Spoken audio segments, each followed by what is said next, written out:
अस्सलाम वालेकुम doctor Shamsi, how are you sir? Alhamdulillah. Sir आज हम बात करेंगे, we are gonna talk about your journey. आप यहाँ पे कैसे पहुँचे और आपकी जितनी भी डिटेल्स हैं, you start with introducing yourself. Thank you very much for having discussion with me on this topic. Uh, it was a long journey. It was my passion, and passion made me actually to be successful. I started my journey in 1999 when I got admission in the PhD program at IBA, and I completed my PhD in 2014. So it was 15 long years. Mm-hmm. And as it happens with every PhD scholar, that every PhD scholar is a unique case, and everyone experiences very differently in one's journey. And I had there was a change of institutions, there was a change of supervisors, there was a change of discipline, change of topics, and a lot. But Alhamdulillah, Mm-hmm. by the grace of Allah Rabbul Izzat, eventually I completed my PhD. I did my coursework from IBA, then I did my MS from Zabas, and I eventually completed my PhD from Hamdard in 2014. Great. So how do you view higher education in the present age of artificial intelligence? Uh, Actually, artificial intelligence has affected a lot in every walk of life, including academics, the corporate world, and the research as well. Uh, I think research has become more easy if we exploit artificial intelligence, but ethics are always there. Actually, research is a journey from unknown to known, Mm-hmm. and students generally struggle in finding the topics, for example. So, artificial intelligence can help them out in finding out, in digging out what the topic they want to choose, what contribution has already been done in it, and what the new avenue or new topic or new perspectives they need to dig out.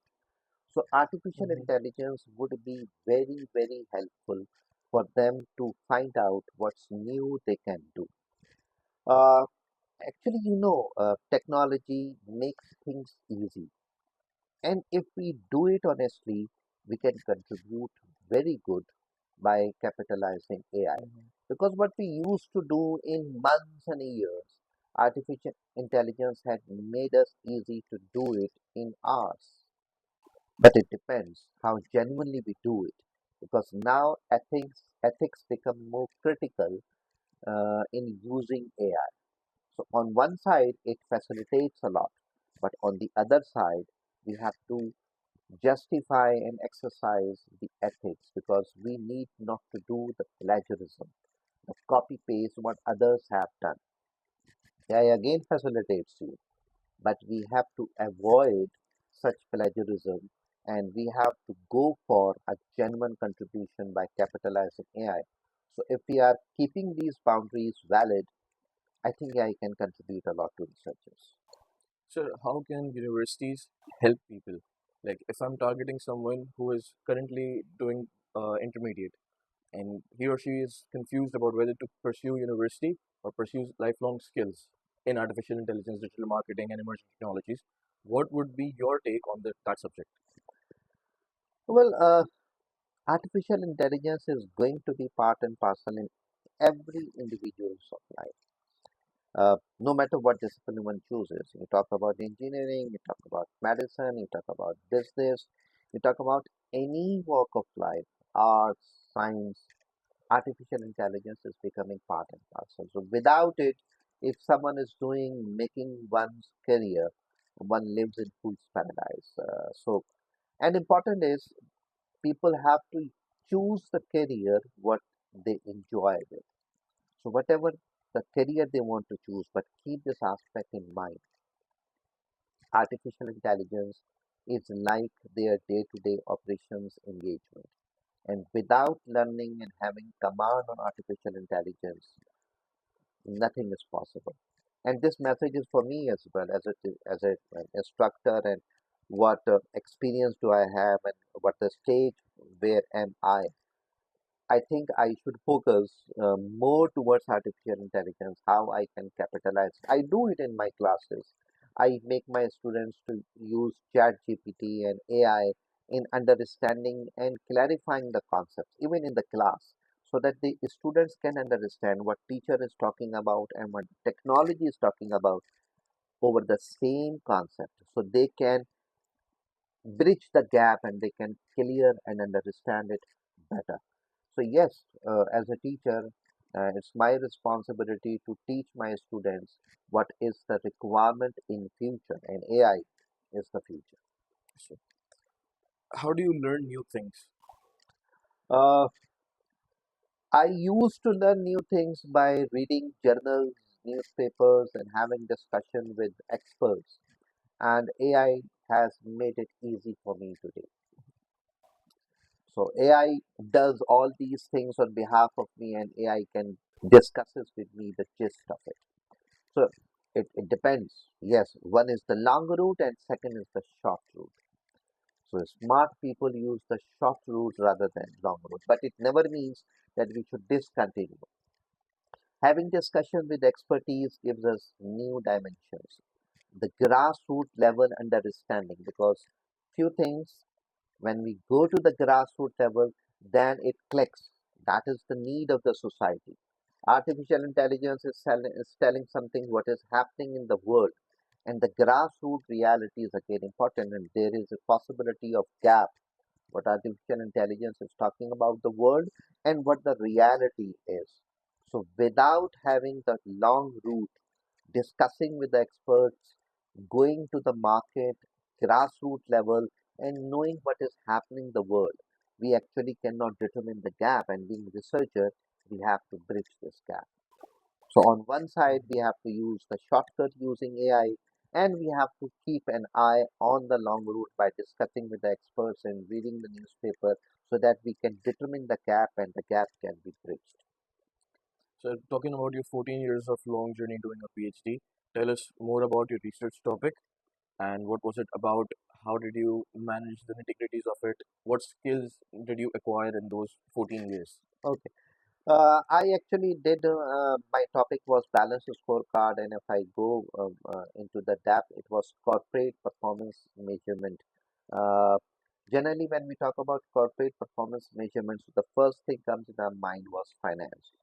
And when I was reading the literature, I found balance scorecard gives a new dimension when we talk about performance measurement of an organization. So finance is the one dimension. There are other dimensions which are equally important in order to measure the performance, because a business is a set of integrated activities.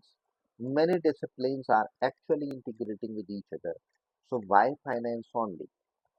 That perspective, that is focused by balance scorecard, I tried to use balance scorecard, which is a which is a basically a strategic perspective measurement tool, how to use this tool for measuring the performance of an organization.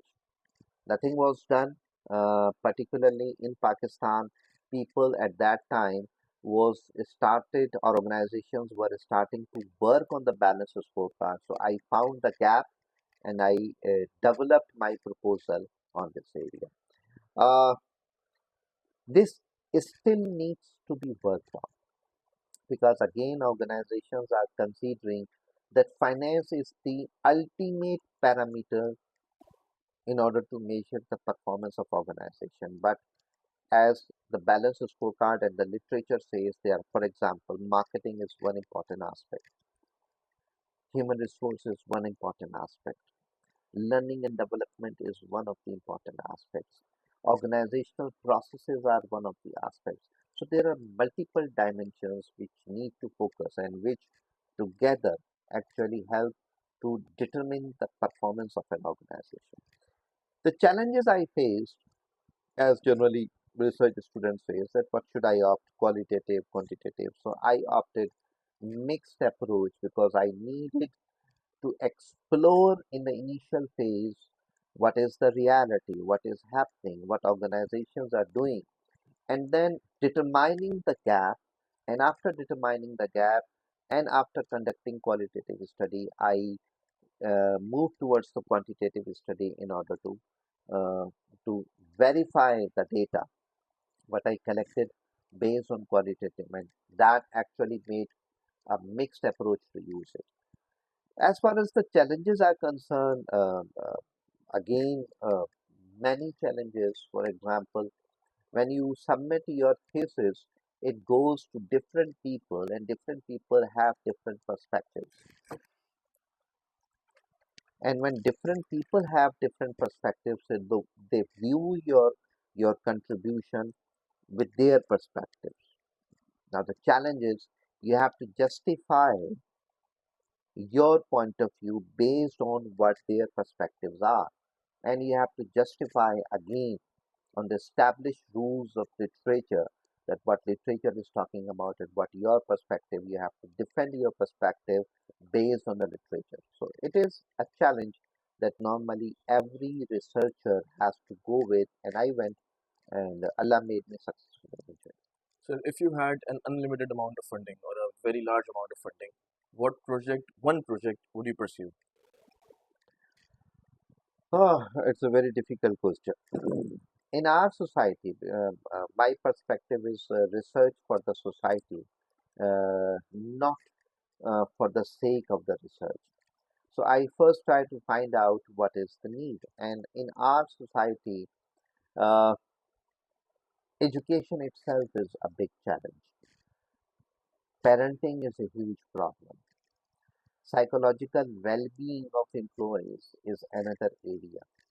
So if I think to contribute for the betterment of the society through research, I think psychological well being is an area, and I have targeted it that we can contribute very well in the society because generally educated people, non-educated people, educated people either do the job or they do the business, but educated and non-educated both have stress generally in their day-to-day life. So if we can contribute by making them mentally strong, no matter they are educated or uneducated, but we have to make them psychologically strong. We have to work for the psychological well-being of the people, no matter they are educated, they are uneducated, they are working in the organizations, or they are doing the business. I think that is the best way to contribute for the society. So if you ask me, my answer is that if I have funds, I would trigger a project, a big project, where I actually go for psychological well-being of the masses, both educated and uneducated people. Okay, sir. What are the few books that you would recommend that almost everyone should read, especially students? Motivational books that actually help you to stand firm. Everyone faces challenges, and the entire life actually moves around your mindset. Your mindset and your attitude should be firm and positive. So, first in the initial phase and the rest of your life, no, the thirst of knowledge is always there, but you have to be firm and solid inside you. And inside you means that you have to be very firm and strong in terms of your attitude. So, you have to keep reading such books that actually make you mentally strong and you carry positive attitude. If you can do these two things, no one can stop you in the journey of your success.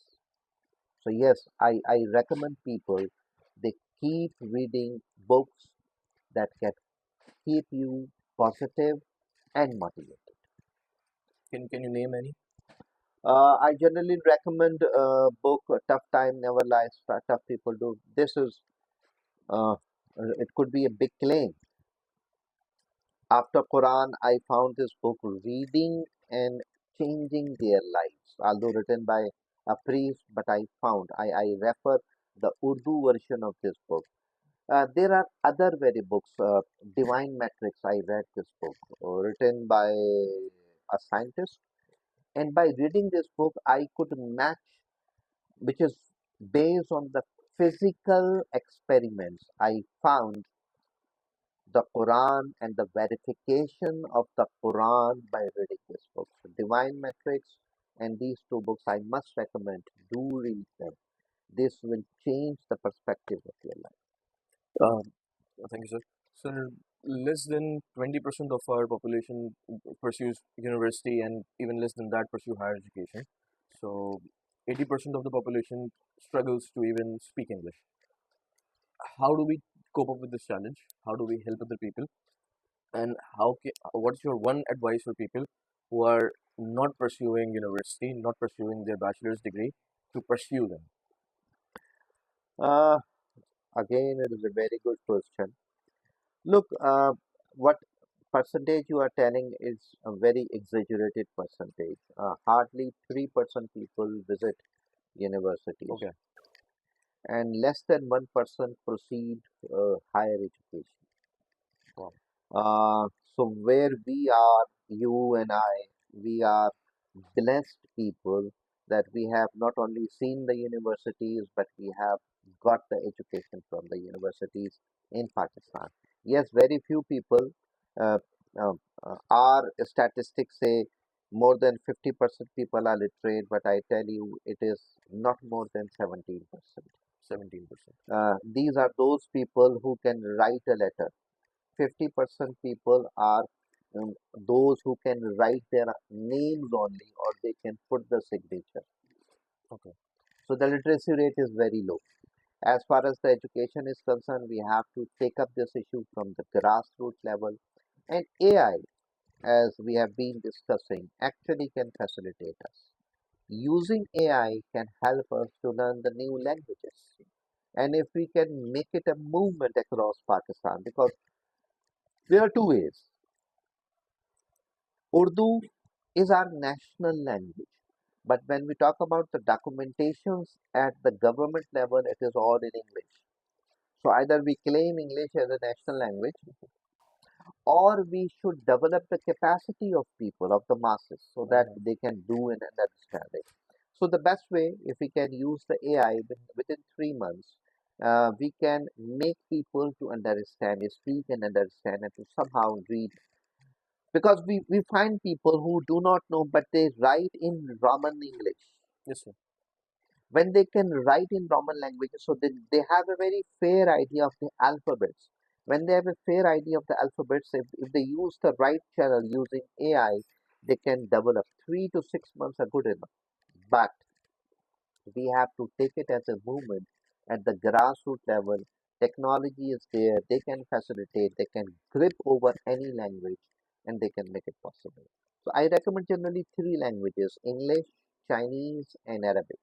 Arabic for the sake of understanding the Quran, Chinese, then in the new world order, the China is going to be the leading role in the world, and English is a language that generally most of the people in the world understand it, along with Urdu. Yes, it's our national language, and we have to love it, and we have to exercise. So yes, AI can help us.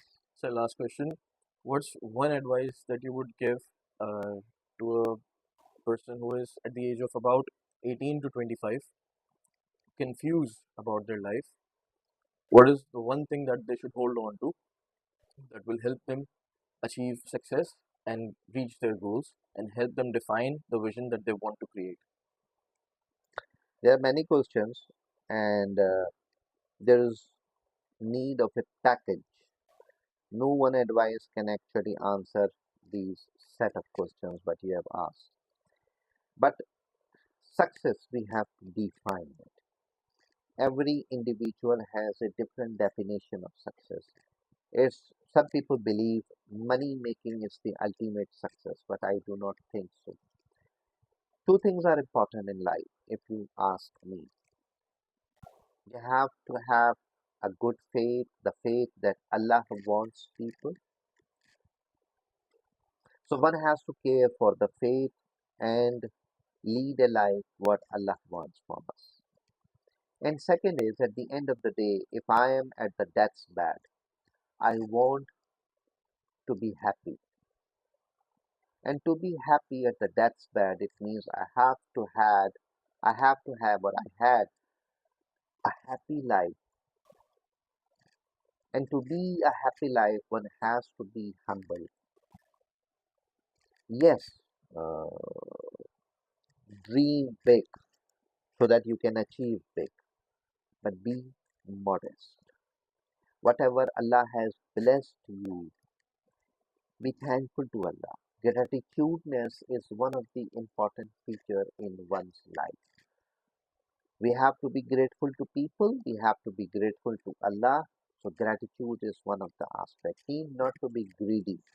Try to have a strong faith in Allah.